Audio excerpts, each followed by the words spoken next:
Deh, angit mana hari kau lai?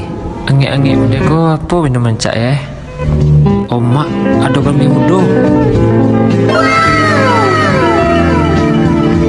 Deh, naik turun aku ni bu mencalik kami muda dah. Deh. Karambi muda.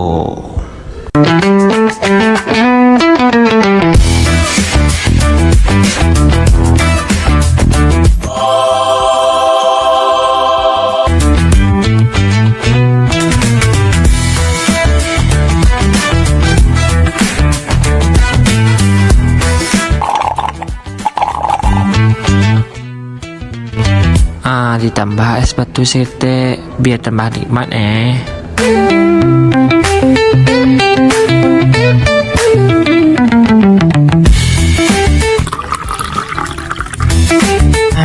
Karambi segar mantap bana. Kamu beraktivitas di bawah terik matahari dan cuaca yang sangat panas.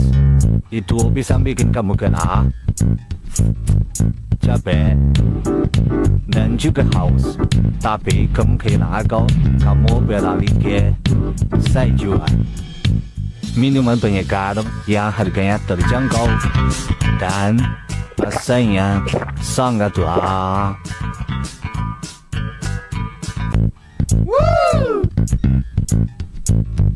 Dan jangan lupa sayur minuman banyak.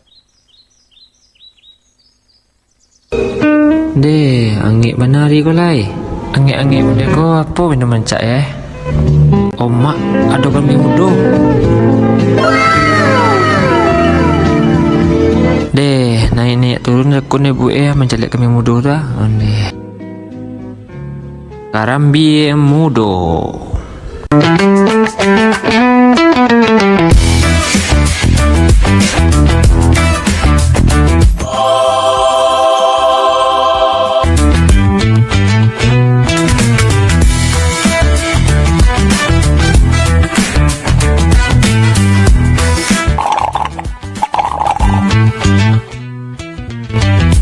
Ditambah es batu sete biar tambah nikmat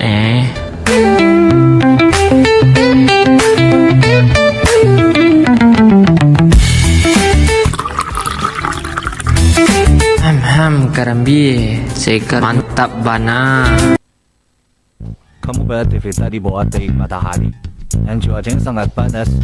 Itu bisa bikin kamu kena capek dan juga haus.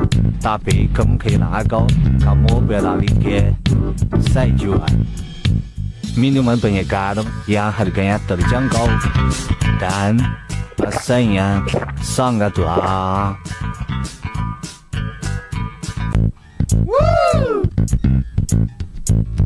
Dan jangan lupa sayur minuman banyak juga.